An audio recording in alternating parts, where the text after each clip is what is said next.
నమస్తే, welcome to study guide. సాధారణంగా 3 సంవత్సరాల డిగ్రీ కోర్సులైన BA, BCom, BSc గురించి విన్నాం. అలాగే 4 సంవత్సరాల బీటెక్, బీ ఫార్మసీ గురించి విన్నాం. మారుతున్న విద్యా ప్రమాణాలకు అనుగుణంగా అత్యున్నతమైన విద్యను అందించడానికి రాష్ట్ర ఉన్నత విద్యా మండలి అనుమతితో ఉస్మానియా యూనివర్సిటీ అనుబంధంతో ఉన్నతమైన ఉద్యోగ అవకాశాలు కల్పించడానికి 4 సంవత్సరాల BS కంప్యూటర్ సైన్స్ కోర్సు గత సంవత్సరం విశ్వాని విద్యా సంస్థ ప్రారంభించింది. ఈ 4 సంవత్సరాల BS కంప్యూటర్ సైన్స్ కోర్సు ఎంత విజయవంతమైందో అందరికీ తెలిసిందే. ఈ 4 సంవత్సరాల BS కంప్యూటర్ సైన్స్ కోర్సు ఉన్నత శిఖరాలకు తీసుకెళ్లిన విశ్వాని విద్యా సంస్థ యాజమాన్యానికి ముందుగా శుభాకాంక్షలు. ఈ సంవత్సరం మీరు మరో 4 సంవత్సరాల BS ఎకనామిక్స్ కోర్సును ప్రవేశపెడుతున్నందుకు మా ఛానల్ తరఫున మిమ్మల్ని అభినందిస్తున్నాం. అలాగే ఈ BS ఎకనామిక్స్ కోర్సు యొక్క ప్రాముఖ్యత మరియు వివరాలు మనకు తెలియజేయడానికి విశ్వాని విద్యా సంస్థ అడ్మిషన్స్ డైరెక్టర్ చిన్నం శ్రీరామకృష్ణ గారు మనతో ఉన్నారు. వారిని అడిగి పూర్తి వివరాలు తెలుసుకుందాం. నమస్కారం sir, welcome to my studio. అలాగే మనం లాస్ట్ టైం మాట్లాడుకున్నాం, అంటే కంప్యూటర్ సైన్స్ గురించి, వాటి గురించి BS. అలాగే సాధారణంగా BA ఎకనామిక్స్ గురించి వింటూ ఉంటాం. అలాగే BA ఎకనామిక్స్ కోర్సుకు BS ఎకనామిక్స్ కోర్సుకి మధ్య తేడా ఏంటంటారు? దాని గురించి చెప్పండి. మీరు ఇందాక గత సంవత్సరం గుర్తు చేశారండి. New education policy NEP 2020 central government launch చేసిన NEP 2020లో మనకి అన్ని graduation courses in coming future అన్ని 4-year కోర్సుకి టర్న్ అవుతున్నాయండి. అందులో భాగంగా మేము 2021లో BS కంప్యూటర్ కోర్స్ లాంచ్ చేసి సక్సెస్ఫుల్గా అన్ని అడ్మిషన్స్ పూర్తి చేశామండి. ఈ సంవత్సరము BS economics 4-year course in affiliation to Osmania university start చేస్తున్నాము. మీరు ముందుగా అడిగారు ప్రశ్న, 3-year BA ఎకనామిక్స్కి అండ్ 4-year BS ఎకనామిక్స్కి ఉన్న వ్యత్యాసం ఏమిటి? BA ఎకనామిక్స్ ఆల్రెడీ ఎప్పటి నుంచో రన్ అవుతుంది, 3 సంవత్సరాలు మన అన్ని డిగ్రీ కాలేజ్ ఆఫర్ చేస్తుంటారండి. ఇందులో మనకు మోస్ట్గా వచ్చేది ఏంటంటే అండి, థియరిటికల్ నాలెడ్జ్ ఆఫ్ ఎకనామిక్స్. అదే కనుక BS 4 years కోర్స్లో మనకి ప్రాక్టికల్ ఓరియంటేషన్తో ఈ కోర్స్ రన్ చేస్తామండి. అందులో ఇన్డెప్త్ నాలెడ్జ్ ఆఫ్ ఎకనామిక్స్ వస్తుందండి. And more over BS economics is a multidisciplinary and interdisciplinary course అండి. BS economics is a 4-year multidisciplinary and interdisciplinary course. Okay sir, ఈ BS economics course inter disciplinary and multi disciplinary అని మీరు అంటున్నారు, వింటున్నాం. అలాగే ఈ రెండింటికి మధ్య డిఫరెన్స్ ఏంటంటారు? ప్రపంచవ్యాప్తంగా ఉన్న హయ్యర్ ఎడ్యుకేషన్ సిస్టంలో ఒక మూస పద్ధతిలో ఒకే కోర్స్ చదివిన విద్యార్థులకు ప్లేస్మెంట్స్ కరువు అవుతున్నాయండి. అది మన బీటెక్ కంప్యూటర్ సైన్స్లో చూసాము, బీటెక్ మెకానికల్లో చూసాము, అన్నిట్లో చూసాము. దాని గురించి ఈ న్యూ ఎడ్యుకేషన్ పాలసీలో ఈ మల్టీ డిసిప్లినరీ కోర్సెస్ లాంచ్ అయినాయండి. అందులో ఇప్పుడు లాస్ట్ ఇయర్ మనం కంప్యూటర్స్ గురించి తీసుకున్నప్పుడు అందులో మేనేజ్మెంట్ సబ్జెక్ట్స్ వచ్చాయి. అదే ఈ BS ఎకనామిక్స్ కోర్స్లో మేనేజ్మెంట్ సబ్జెక్ట్స్తో పాటు కంప్యూటర్ సబ్జెక్ట్స్తో పాటు మ్యాథమెటిక్స్, స్టాటిస్టిక్స్, లాంగ్వేజెస్ అన్నీ ఇందులో పెంపొందించారు. అందుకే దీన్ని మల్టీ డిసిప్లినరీ కోర్స్ అంటారు. And more over this is an inter disciplinary course. Inter disciplinary ఎలాగంటే ఇన్ ద ఎకనామిక్స్ అనేది మనం స్టాండర్డ్గా ఒక సూపర్ఫిషియల్గా చదువుతూ ఉంటాం. బట్ ఈ BS ఎకనామిక్స్ 4-year కోర్స్లో మనము అగ్రికల్చర్ ఎకనామిక్స్, ఇంటర్నేషనల్ ఎకనామిక్స్, మనం ఇండస్ట్రియల్ ఎకనామిక్స్, లేబర్ ఎకనామిక్స్, ఇవన్నీ ఇన్ ద ఎకనామిక్స్ ఇవన్నీ చదువుతూ ఉంటామండి. అందుకు దీనికి ప్లేస్మెంట్ పరంగా మల్టీ డిసిప్లినరీ ఎకనామిక్స్ చదివిన విద్యార్థికి management subjects, economics subjects, mathematics, stats, computers నాలెడ్జ్తో పాటు interdisciplinary with in economics ఇవన్నీ స్టాండర్డ్స్లో వస్తాయి కాబట్టి ప్లేస్మెంట్ ఆపర్చునిటీ ఈజీ అవుతుందండి. ఓకే, అంటే ఎక్కువగా నేర్చుకునే స్కోప్ ఎక్కువగా ఉంటుంది. ఒక విద్యార్థి మల్టీ టాస్కింగ్ అవుతాడండి. ఒకే పని చేయడానికి కాకుండా అన్ని పనులు చేయగలుగుతాడండి. పనులు చేయగలుగుతారు కాబట్టి వాళ్ళకి ఎక్కువ అవకాశాలు ఎక్కువ ఉంటాయి. మోరోవర్ ఈ కార్పొరేట్ కల్చర్లో సింగిల్ వర్క్ చేసే విద్యార్థికి కానీ ప్లేస్మెంట్ ఆపర్చునిటీస్ రావట్లేదండి. ఒక టేబుల్ మీద కూర్చున్నాడంటే వాడు మల్టీ టాస్క్ చేయాలి, చాలా ఏదైనా చేయవాడికి ఉద్యోగ అవకాశాలు ఎక్కువ అవుతున్నాయండి. అలాగే సార్, BS ఎకనామిక్స్ గురించి మనం ముఖ్యంగా ఇవాళ మాట్లాడుకోబోతున్నాం కాబట్టి ఈ కోర్స్ చదవడానికి ఎవరు అర్హులు అంటారు? BS multi disciplinary and inter disciplinary course కాబట్టి అండి, ఇంటర్మీడియట్లో ఎనీ గ్రూప్ మన దగ్గర మన బేసిక్లీ మన board of intermediate AP and Telangana offer చేసేవి BiPC, MPC, CEC, MEC and HEC ఇప్పుడు కనపడట్లేదండి. ఈ 4 కోర్స్ చేసిన విద్యార్థులందరూ అర్హులేనండి. అంటే మామూలుగా ఈ ఎంఈసి, సిఈసి విద్యార్థులకు ఎకనామిక్స్ అంటే కొంచెం తెలుస్తుంది, అవగాహన ఉంటుంది. ఈ ఎంపీసీ, బైపీసీ విద్యార్థులకు ఎకనామిక్స్ గురించి ఏ విధంగా తెలియదు, అది ఎలా ఉపయోగపడుతుందండి? ఓకే అండి, వండర్ఫుల్ క్వశ్చన్ అండి.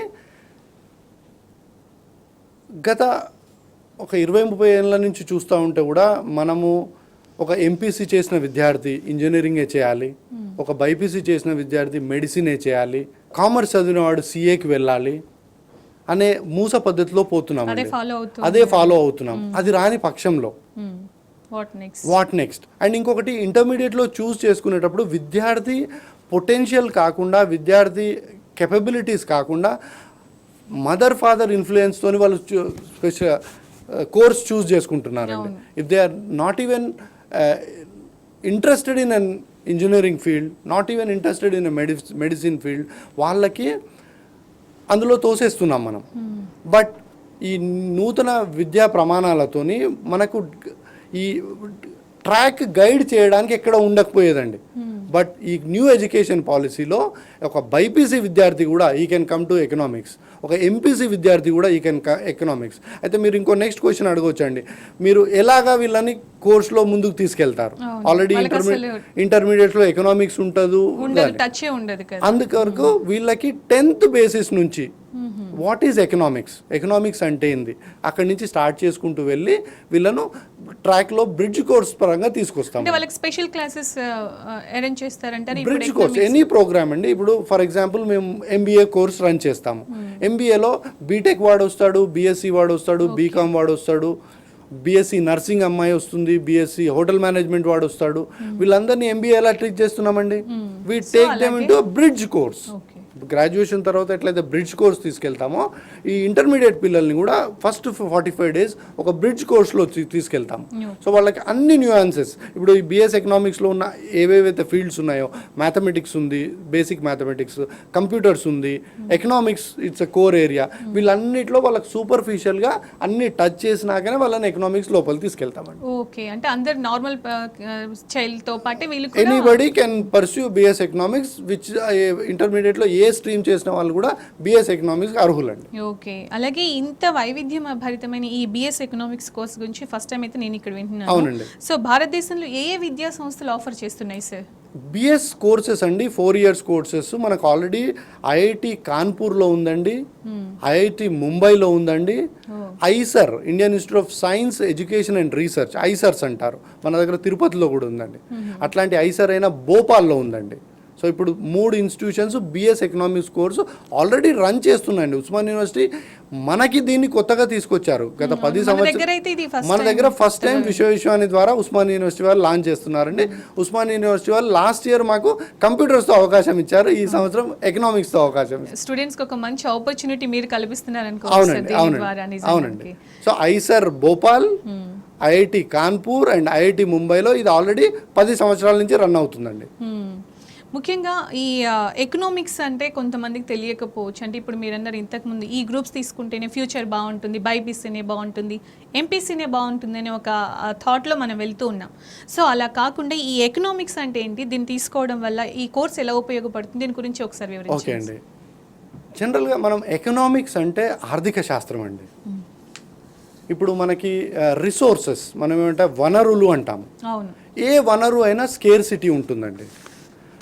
Optimum and proper utilisation of resources, ఈ వనరులను ప్రాపర్గా యూటిలైజ్ చేసుకొని ఒక ఉత్పత్తి చేయాలండి. సో దీని శాస్త్రమే economics. And economics is part and is one of the social సైన్స్లో ఒక భాగం అండి. And it is called the queen of all social sciences. ఇప్పుడు మన మేనేజ్మెంట్కి మదర్ ఎకనామిక్స్ అండి, దేనికైనా ఎకనామిక్స్ అండి. దీని ప్రాముఖ్యత గురించి అడిగారు. ఇప్పుడు ఇండివిజువల్ లెవెల్లో అండి, మీరున్నారు, మీకు ఎకనామిక్స్ కావాలి. ఒక సంస్థ ఉంది, దానికి ఎకనామిక్స్ కావాలి. ఒక గవర్నమెంట్ ఉంది, దానికి ఎకనామిస్ట్ కావాలి. ఇప్పుడు మనము ఒక policy decision making, policy matter design చేస్తున్నాం. ఒక పంటకి రేట్ ఫిక్స్ చేస్తూ ఉన్నాం. ఒక ఎకానమిస్ట్ ముందు, అగ్రి ఎకనామిస్ట్ వస్తాడు. మన దగ్గర ఎంత ల్యాండ్ ఆపర్చునిటీ ఉంది, ఎంత వాటర్ ఫెసిలిటీ ఉంది, ఎంత ప్రొడక్షన్ వస్తుంది, మన పాపులేషన్ ఎంత ఉంది, డిమాండ్ సప్లై అవగాహన పెంచుకొని దాని రేట్ డిసైడ్ అవుతుందండి. ఇప్పుడు మనం జనరల్గా ఎకానమిస్ట్ చేసే పనులు, సక్సెస్ అయిన పనులు మనం చెప్పాలంటే కోకొల్లలుగా ఉన్నాయండి. ఫెయిల్యూర్ చెప్పాలని కూడా మనం శ్రీలంక ఎకానమీ తీసుకోవచ్చండి. శ్రీలంకలో ఇప్పుడు చూస్తున్న సిచ్యువేషన్ ఏదైతే ఉందో, it is purely based on the policy decision where an economist has not been consulted properly. So economy, ఒక ఎకానమిస్ట్ ద్వారా కంట్రీ డిపెండ్ అవుతుంది. ఒక దేశానికి ఎకానమిస్ట్ వెన్నెముక అండి. ఎకానమిక్స్ లేకుండా మన ప్రపంచం లేదు, ఒక ఆర్గనైజేషన్, ఒక ఇల్లు లేదండి. Mother is the best economist. Then ఒక మన ఆర్గనైజేషన్కి వస్తుంటే మన CEO బాస్ ఉంటాడు. అది ఒక కంట్రీకి వస్తే ఒక మన కంట్రీ హెడ్ ఉంటాడు. సో అలా మన లైఫ్ లో ఎక్కడ కూడా ఎకానమీని, ఎకానమిస్ట్ని మనం ఇప్పటివరకు ఎప్పుడు ఆలోచన చేయలేదు దాని గురించి. But we are using it in day in and day out. And mother వరకు తీసుకెళ్ళాను. Mother use economics in our day to day life, even if she is managing household. చాలా బాగా చెప్పేసి సీరియస్లీ. సో ఎకానమిక్స్ అనేది మనం దాన్ని మర్చిపోయి చేయడానికి ఏది లేదండి. సో ఈ ఎకానమిస్టులు అందరూ మనకు ఉద్యోగ అవకాశాల్లో అవసరం ఉంటారండి. అలాగే ఈ BS ఎకనామిక్స్ చదివిన విద్యార్థులకి పై చదువులు చదవడానికి కానీ, ఫారెన్ వెళ్ళడానికి కానీ ఏ విధమైన అవకాశాలు ఉంటాయి? వీళ్ళు PhD చేయొచ్చండి. ఇప్పుడు మనము ఫారెన్ ఎడ్యుకేషన్ గురించి చూసుకుంటే అండి, 10+2+4 16 years ఆఫ్ ఎడ్యుకేషన్ వస్తే ఎనీ ఫారెన్ యూనివర్సిటీస్కి అప్లై చేసుకోవచ్చండి. మీకు ఎకనామిక్స్లో వన్ ఆఫ్ ద బెస్ట్ చెప్పుకోవాల్సి వస్తే లండన్ స్కూల్ ఆఫ్ ఎకనామిక్స్ అండి. అక్కడి నుంచి మన దగ్గర చాలామంది ఎకనామిస్టులు వస్తుంటారు. ఢిల్లీ స్కూల్ ఆఫ్ ఎకనామిక్స్ మన ఢిల్లీలో ఉందండి. సో ఇండియాలో హైయర్ ఎడ్యుకేషన్కి మన ఉస్మానియా యూనివర్సిటీ ఫస్ట్ మనకు హైదరాబాద్లో ఆఫర్ ఏమి ఇచ్చిందంటే అండి, 4 years ఉస్మానియా విశ్వవిద్యాలయంలో చేశాక ఇంకొక 1 year ఇక్కడే కంప్లీట్ చేస్తే MS-తో వెళ్ళిపోవచ్చండి. కాకుండా బయట రాష్ట్రాల్లో MS ఎకనామిక్స్ ఎక్కడైతుందో అక్కడ అప్లై చేసుకోవచ్చు. ఫారెన్ యూనివర్సిటీస్లో ఎనీవేస్ 10+2+4 16 years ఎడ్యుకేషన్ ఉంది కాబట్టి ఎక్కడైనా ఎకనామిక్స్ చేయొచ్చండి. ఓకే, అంటే మళ్ళీ స్పెషల్గా దీనికి 1 year ఎక్స్ట్రా అక్కర్లేదు. ఆల్రెడీ 2+4 ఉంటుంది కాబట్టి 16 ఉంటుంది. ఫారెన్ యూనివర్సిటీ ఎనీ MS కోర్స్కి మనం అప్లై చేయొచ్చండి. ఓకే, అలాగే ఈ BS ఎకనామిక్స్ పూర్తి చేసిన విద్యార్థులకి ఉద్యోగ అవకాశాలు కావచ్చు, ఉపాధి అవకాశాలు కావచ్చు, ఎలా ఉంటాయి అంటారు? మనము ఎకానమిస్టులు అంటే జనరల్ పబ్లిక్కి గుర్తుండదండి. I will date back to 1991 అండి. మన్మోహన్ సింగ్ గారు, he was a finance minister in then government అండి. He was an economist. ఆయన చేసిన అద్భుతాలు లిబరలైజేషన్, ప్రైవేటైజేషన్, గ్లోబలైజేషన్, LPG అంటారు. సో ఆయన చేసిన అద్భుతాలు ప్రపంచం ఇవాళ మనము వరల్డ్లో నంబర్ 1, నంబర్ 2 స్థానంలో ఉండగలుగుతున్నాం. It is because of an economist. So ఎకానమిస్ట్కి ఎక్కడెక్కడ ఉద్యోగాలు వస్తాయి? ఇప్పుడు మన ప్రైవేట్ సెక్టర్లో, గవర్నమెంట్ సెక్టర్లో ఫస్ట్ చూసుకుందామండి. RBI, SEBI, NABARD, international monetary fund, world bank, వీళ్ళందరూ ఎకానమిస్ట్ను రిక్రూట్ చేస్తారండి. మన గవర్నమెంట్లో అయినా ప్రైవేట్ వరల్డ్ ఎకనామిక్ ఫోరంలో వస్తుంది. వీళ్ళందరినీ they look for an economist.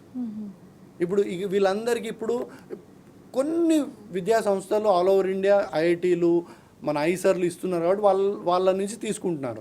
But next మన దగ్గరికి కూడా వచ్చే అవకాశం ఉంటుందండి. అలాగే వీళ్ళు సాఫ్ట్వేర్ కంపెనీస్లో ఉద్యోగాలు చేయడానికి అర్హులు అంటారా? అర్హులైతే ఎలాంటి IT కంపెనీస్లో వీళ్ళకి జాబ్స్ వస్తూ ఉంటాయి అంటారు? ఇప్పుడు అంటే ఎందుకంటే చాలా మంది ఇది చేసిన తర్వాత IT జాబ్స్ గురించి ఇంట్రెస్ట్ చూపిస్తూ ఉంటారు. ఇప్పుడు సివిల్ ఇంజనీర్ ఉండండి, 4 కోర్సులు చేసుకొని IT జాబ్కే వెళ్తున్నాడు. అవును. సో ఎకనామిక్స్ వాడు IT జాబ్కి ఎలా వెళ్తాడు? ఇప్పుడు మీకు గచ్చిబౌలిలో ఇండియాలో ఎక్కడ లేనిది ఫైనాన్షియల్ డిస్ట్రిక్ట్ ఉందండి. అవును. సో అక్కడ ఏమవుతుంది? ప్రపంచం నలుమూలలో ఉన్న ఫైనాన్షియల్ కంపెనీస్, బ్యాంకింగ్ సెక్టర్, వాళ్ళందరి వర్క్ ఎక్కడైతే ఉందో ఈ ఎకానమిస్టులకు రిక్రూట్మెంట్ చేసి ఫైనాన్షియల్ డిస్ట్రిక్ట్లో వాళ్ళకు ఉద్యోగ అవకాశాలు మెండుగా ఉంటాయండి. సో అది ఒక అవకాశం మనకు హైదరాబాద్కి సువర్ణ అవకాశం అండి. మన పిల్లలకి హైదరాబాద్లోనే ఇండియాలో ఎక్కడ లేని ఫైనాన్షియల్ డిస్ట్రిక్ట్ మన దగ్గర ఉందండి. That's only 1 financial district across the country. మనకి ఇండియాలో ఉంది. ప్లేస్మెంట్ పరంగా అన్ని banks, private banks, private financial institutions వాళ్ళ వర్క్ అంతా ఫైనాన్షియల్ డిస్ట్రిక్ట్లోనే అవుతుందండి. సో ఇక్కడే మన ముందే ఉంది మన ముందే అవకాశం ఉందండి ఈ ఇందులో చదువుకున్న విద్యార్థులకి. అలాగే తెలుగు రాష్ట్రాల్లోనే అంటే తెలంగాణ, ఏపీలోనే కాకుండా ఇతర రాష్ట్రాల విద్యార్థులకు కూడా విశ్వవిద్యాలయంలో అడ్మిషన్స్ తీసుకుంటున్నట్టు అవునండి, అవును. సో ఆ స్టూడెంట్స్ కూడా అంటే హాస్టల్ ఫెసిలిటీ కావచ్చు, ట్రాన్స్పోర్ట్ కావచ్చు, ఇతర ఎట్లాంటి అవకాశాలు కల్పిస్తున్నారు, ఎలాంటి అవకాశాలు ఉన్నాయంటారు? ఓకే, విశ్వవిద్యాలయాన్ని ఎస్టాబ్లిష్డ్ ఇన్ 1998 అండి. అక్కడి నుంచి కూడా మనము అన్ని కోర్సెస్తో పాటు graduation courses, post graduation courses run చేస్తున్నామండి. సో మన ఎర్స్ట్ వైల్ ఆంధ్రప్రదేశ్ చూసుకుంటే 23 జిల్లాల నుంచి విద్యార్థులు ఉన్నారండి. మనకి అదర్ స్టేట్స్ పిల్లలు చూసుకుంటే 5-10 రాష్ట్రాల నుంచి మన విద్యార్థులు వస్తుంటారు. వీళ్ళందరికీ హోమ్లీ ఫుడ్ ఇచ్చే హాస్టల్ ఫెసిలిటీస్ అండి, అవి విశ్వవిద్యాలయాన్ని ప్రొవైడ్ చేస్తుంది. అండ్ మోర్ ఓవర్ వాళ్ళంతలో వాళ్ళు హైదరాబాద్లో ఎక్కడైనా ఉన్నా ట్విన్ సిటీస్లో 25-30 రూట్లలో మా ట్రాన్స్పోర్టేషన్ ఫెసిలిటీ ఫ్రీగా ఇస్తామండి. ఫ్రీగా ట్రాన్స్పోర్టేషన్ ఫెసిలిటీ ప్రొవైడ్ చేస్తాం. Hostel facility is at paid service అండి. వాళ్ళకు ట్విన్ షేరింగ్ కావాలన్నా, 3 షేరింగ్ కావాలన్నా దాన్ని బట్టి వాళ్ళకి హాస్టల్ ఫెసిలిటీ ఉంటుందండి. ఓకే, ఎక్కడుంది విశ్వవిద్యాలయం అనేది అందరికి తెలిసినప్పటికీ కూడా ఆ డీటెయిల్స్ ఒకసారి చెప్పండి. విశ్వవిద్యాలయం is located 14 kilometers from Jubilee bus station Secunderabad అండి. ఇట్ ఈస్ ఆన్ రాజీవ్ రహదారి, కరీంనగర్ హైవే. షామీర్పేట్ కన్నా ముందు తూమ్కుంటలో ఉందండి.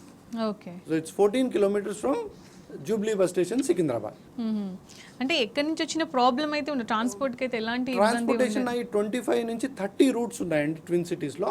ఎక్కడ విద్యార్థి అయినా ఫ్రీ ట్రాన్స్పోర్టేషన్ కాబట్టి మా నోడల్ పాయింట్స్ ఉంటాయండి. ఆ నోడల్ పాయింట్కి వచ్చి విద్యార్థి ఎక్కొచ్చండి. అలాగే సిలబస్ విషయానికి వస్తే సార్, ఈ బిఎస్ ఎకనామిక్స్ కోర్స్ సిలబస్ ఎలా ఉంటుంది? ఇంజనీరింగ్ అలాగే బిఎస్ ఎకనామిక్స్ కోర్స్లో ఇంటర్న్షిప్ మరియు ప్రాజెక్ట్స్ ఏమైనా ఉంటాయండి? ఓకే, జనరల్గా మీరు ఫస్ట్ క్వశ్చన్లో అడిగారు నన్ను, బిఏ ఎకనామిక్స్కి బిఎస్ ఎకనామిక్స్కి వ్యత్యాసం ఏంటి? ఫస్ట్ ఇంపార్టెంట్ వ్యత్యాసం ఇదండి. బిఏ ఎకనామిక్స్లో అది థియరిటికల్ కోర్స్ కాబట్టి అక్కడ ఇంటర్న్షిప్స్, ప్రాజెక్ట్స్ ఉండవండి. BS economics it's a professional course. Professional course అంటే మనం ఎగ్జాంపుల్లో చెప్పాలంటే ఎంబీబీఎస్, ఎల్ఎల్బి, ఇవి ప్రొఫెషనల్ కోర్సెస్. ఈ ప్రొఫెషనల్ కోర్సెస్లో వీళ్ళకి కంపల్సరీగా ఇంటర్న్షిప్స్, ప్రాజెక్ట్స్, లైవ్ ప్రాజెక్ట్స్ ఉంటాయండి. So that they will understand during the course అసలు ఎకనామిక్స్ అంటే ఏంది, ఎకనామిస్ట్ ఏం చేస్తాడు, ఉద్యోగం తర్వాత ఉద్యోగాల్లో వెళ్ళినాక తను ఏం పని చేయాలి. ఆ ప్రొఫెషనల్ కోర్సెస్కి ఈ అడ్వాంటేజ్ ఉంటుందండి. థియరిటికల్ కోర్సెస్ మన ట్రెడిషనల్ కోర్స్ లైక్ బిఏ ఎకనామిక్స్కి ఉండదండి. So that is the major difference. Internships ఉంటాయి, ప్రాజెక్ట్స్ ఉంటాయండి ఇందులో. అలాగే ఈ బిఎస్ ఎకనామిక్స్తో పాటు విశ్వవిద్యాలయంలో ఏ గ్రాడ్యుయేషన్ కోర్సెస్ ఆఫర్ చేస్తున్నారు సార్? ఓకే, విశ్వవిద్యాలయం 1998 ఎస్టాబ్లిష్ అయినా కూడా అండి మేము పోస్ట్ గ్రాడ్యుయేషన్స్ ప్రోగ్రామ్స్ 2013 వరకు రన్ చేసామండి. 2013లో first time in AP and Telangana ఒక ఇంటిగ్రేటెడ్ ఎంబీఏ అండి, BBA plus MBA 5-year course run చేస్తున్నామండి.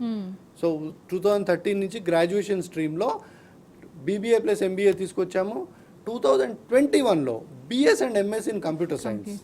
సో 22లో BS and MS in economics. ఇప్పుడు ఏదో ఒక కొత్తదనం అంటే కొత్త కోర్సెస్ అలా తీసుకొస్తూనే ఉన్నారు. విశ్వవిద్యాలయం ఈజ్ మెంట్ ఫర్ దాట్ అండి. మేము ఎప్పుడు తీసుకొచ్చిన వైవిధ్యమైన కోర్సెస్, ఉపాధి ఉద్యోగ అవకాశాలు మెండుగా ఉన్న కోర్సెస్నే రన్ చేయడానికి చూస్తామండి. And we are experts in that. అందులోనే మూస పద్ధతిలో కోర్సు రన్ చేసి వాళ్ళను ఉద్యోగాలు లేకుండా పంపించడం కన్నా ఒక కోర్స్ టేకప్ చేస్తే వాళ్ళు అది అయిపోయిన వెంటనే అట్లీస్ట్ వాడికి ఉపాధి కల్పించాలి, లేకపోతే ఉద్యోగం కల్పించాలి, ఏదో ఒకటి ఖచ్చితంగా అంటే కాన్ఫిడెన్స్ తోని బయటికి వెళ్ళాలి. తనంతలో తాను నిలబడి ఒక వ్యవస్థను స్థాపించుకోవాలి విద్యార్థి, లేకపోతే ఒక ఉద్యోగం వెతుక్కోవాలండి. అంటే వాళ్ళ మీద వాళ్ళకి ఆ నమ్మకంతో మీరు బయటికి ఉద్యోగం చేసే కెపాసిటీ మన placement department 24 hours round the clock దాని మీదనే వర్క్ చేస్తుంది. నైస్. అలాగే మామూలుగా వేరే ఇన్స్టిట్యూట్ చూసినట్టయితే స్టూడెంట్ అడ్మిషన్ దొరికితే చాలు అనుకుంటూ ఉంటారు, వచ్చిన వాళ్ళందరినీ తీసుకుంటూ ఉంటారు. సో అడ్మిషన్స్ విషయానికి వచ్చేటప్పటికి మీ దగ్గర ఎలా చూస్ చేసుకుంటారు స్టూడెంట్ని? ఇప్పుడు మనకి బిఎస్ ఎకనామిక్స్లో అండి 40-80 ఇంటేక్ ఉందండి. మనకి ఇప్పుడే ఇంకా ఇంటర్మీడియట్ రిజల్ట్స్ రాలేదండి. సుమారుగా 350 నుంచి 400 అప్లికేషన్స్ వచ్చాయండి. సో ఈ అప్లికేషన్ స్క్రీనింగ్లో we take into consideration వాళ్ళ యాటిట్యూడ్ లెవెల్స్, వాళ్ళ యాప్టిట్యూడ్ లెవెల్స్, వాళ్ళ language levels. Subject is new to them. నాకు వాళ్ళ బ్యాక్గ్రౌండ్ సబ్జెక్ట్తో సంబంధం లేదండి. ఎంపీసీ విద్యార్థి వస్తాడు, Background బైపీసీ బ్యాక్గ్రౌండ్తో లేకుండా వాళ్ళ పర్సనాలిటీ ఎలా ఉంది, వాళ్ళ ఆలోచన విధానం ఎలా ఉంది, వాళ్ళు ట్రైనబుల్ ఉన్నారా లేరా, వాళ్ళు నేను చెప్తే నేర్చుకుంటారా లేదా. Because any corporate company wants a candidate who can be train. Okay. So అట్లాంటి ట్రైన్ అయ్యే విద్యార్థి అప్పుడు ఎంట్రీ లెవెల్లోనే మనం చెక్ చేసుకోగలిగితే ప్లేస్మెంట్ లెవెల్లో ఈజీ అవుతుంది. ఫ్యూచర్ బాగుంటుంది. సో అందుకే మేము ఒక రిటర్న్ యాప్టిట్యూడ్ టెస్ట్ పెడుతున్నామండి. అందులో కాకుండా personal interview, okay, 1-on-1 personal interview, psychometric అనాలిసిస్తో పాటు 1-on-1 ఇంటర్వ్యూ చేసి అక్కడే 90% ఆఫ్ ద స్టూడెంట్స్ ఫిల్టర్ చేస్తున్నామండి. సో మిగతా వాళ్ళు ఫ్లయింగ్ కలర్స్తో మా కోర్స్ పూర్తి చేస్తారండి అండ్ ఫ్లయింగ్ కలర్స్తో ప్లేస్మెంట్స్ తెచ్చుకుంటారు. Nice sir. అలాగే ఫైనల్గా BA ఎకనామిక్స్ అనేది ఒక అద్భుతమైన కోర్స్, అది అందులో డౌటే లేదు సార్. సో అలాంటి కోర్స్ చూస్ చేసుకునే పిల్లలని అడ్మిట్ చేయాలనుకునే తల్లిదండ్రులకు కానీ పిల్లలకు కానీ మీరేం చెప్తారు ఫైనల్గా? Okay, economics is not that new to the country. మనకేంటంటే నార్త్ ఇండియాలో ఎకనామిక్స్ కోర్స్ చాలా పాపులర్ అండి. బట్ సౌత్ ఇండియాలో మనకి రెండు ఉన్నాయండి, ఎంపీసీ, బైపీసీ, ఇంజనీరు, డాక్టర్. అది కాకుండా ఒక 5-10 సంవత్సరాల నుంచి బీకామ్, CA. ఇవి కాకుండా ప్రపంచం చాలా పెద్దగా ఉంది, చాలా ఉద్యోగ అవకాశాలు ఉన్న కోర్సులు ఉన్నాయి. పేరెంట్స్కి విజిట్ చేయండి, కోర్స్ నాణ్యత పరిశీలించండి, కోర్సులో ఉన్న సిలబస్ను పరిశీలించండి, వీళ్ళకి ఉద్యోగ అవకాశాలు ఎక్కడెక్కడ ఉంటాయో తెలుసుకోండి. That is a simple advice. అంటే మీరు ఏదో కొత్తదనం గురించి రావాలని నేను కోరుకోనండి. కొత్తదనం గురించి రావడం ఒక కోర్సులో వెనుకోకూడదా, బట్ కొత్తదనంలో ఏం మనకు అవకాశాలు ఉంటాయి, మనకి ఎలా దీన్ని సక్సెస్ చేసుకోవచ్చు, దాని ప్రకారంగా you come walk in for an institute in the college campus are city office is in Himayat Nagar, stanza బిల్డింగ్లో, హిమాయత్ నగర్ లిబర్టీ క్రాస్ రోడ్లో ఉందండి. అక్కడికి వచ్చిన మా అకాడమిక్ ప్రొఫెసర్స్ ఉంటారండి, వాళ్ళకు స్టూడెంట్ తీసుకొని వస్తే ఎకనామిక్స్కి సూట్ అవుతాడా లేదా మనం ముందు ఆలోచన చేసి, అండ్ పేరెంటల్ అవగాహన కావాలండి ఎకనామిక్స్కి, అది కూడా మనం విశదీకరించి వాళ్ళని అడ్మిషన్స్కి ఎంకరేజ్ చేస్తాం. Very nice sir. నిజానికి వాళ్ళు చాలా విషయాలు చెప్పారు, విశ్వవిశ్వానిగా విషయాలతో పాటుగా అలాగే చాలా చెప్పారు. అలాగే స్టూడెంట్స్ కొంతమంది కన్ఫ్యూజన్లో ఉంటారు. అవునండి. అంటే ఆ కన్ఫ్యూజన్ నుంచి అంటే వాళ్ళకి ఏ కోర్స్ తీసుకుంటే బాగుంటుందో తెలియదు. మీరు మధ్యలో ఒకసారి చెప్పారు, అంటే ఇప్పుడు కోర్సెస్ అన్నీ కూడా ఫ్యూచర్ అంతా కూడా ఎంపీసీ, బైపీసీ మీదనే డిపెండ్ అయి ఉంటుంది. వాళ్ళ పేరెంట్స్ ఫోర్స్ చేస్తుంటారు, పక్కన వాళ్ళు అది చేశారు, ఫారెన్ ఇదే అని ఉంటారు. అలా కాకుండా స్టూడెంట్ తనకి తానుగా ఎలా చూస్ చేసుకోవచ్చు అంటారు ఒక కోర్స్ని? ఒక గత 2-3 సంవత్సరాల నుంచి నేను అబ్జర్వ్ చేస్తున్నానండి, దాదాపు మన విద్యా వ్యవస్థలో ఒక ఆలోచన మారిందండి. బట్ మన లిమిటెడ్ అయితే ఇప్పుడు ఎంపీసీ, బైపీసీ, సిఈసి, ఎంఈసీఏ విద్యార్థి ఎందుకు చూస్ చేసుకుంటున్నాడండి, లిమిటెడ్ ఆపర్చునిటీ ఇస్తున్నాం మన స్టేట్ బోర్డ్స్లో, ఈ 4 తప్ప వేరే లేవు. అదే కనుక మీరు CBSE, ICSE చూడండి అండి, కరికులంలో +2 లెవెల్లో 10th తర్వాత వాళ్ళకు 10 నుండి 15 స్ట్రీమ్స్ ఇస్తారండి. అక్కడ ఎకనామిక్స్ లో వెళ్తున్నారు. సో ఈ వైవిధ్యభరితమైన ఆలోచన విధానం ఆల్రెడీ మనకు ICSE, CBSE చదివిన విద్యార్థుల్లో ఉందండి. సో స్టూడెంట్కి ఇష్టమైంది, స్టూడెంట్కి నచ్చింది, స్టూడెంట్ ప్యాషనేట్గా ఒక కోర్స్ తీసుకుంటాడంటే ఫ్లయింగ్ కలర్స్తో బయటకు వస్తాడండి. ఓకే సార్, విశ్వాని గురించి చాలా విషయాలు తెలియజేశారు. ముఖ్యంగా ఇవాళ BS ఎకనామిక్స్ గురించి, ఆ కోర్స్ ఎలా ఉంటుంది, ఆ కోర్స్ డీటెయిల్స్, అలాగే అది చూస్ చేసుకుంటే ఫ్యూచర్ ఎలా ఉంటుంది అనే విషయాలు చాలా చక్కగా చెప్పారు. Thank you so much. Thank you very much. ఇది ఇవాల్టి study guide. Stay tune to T News.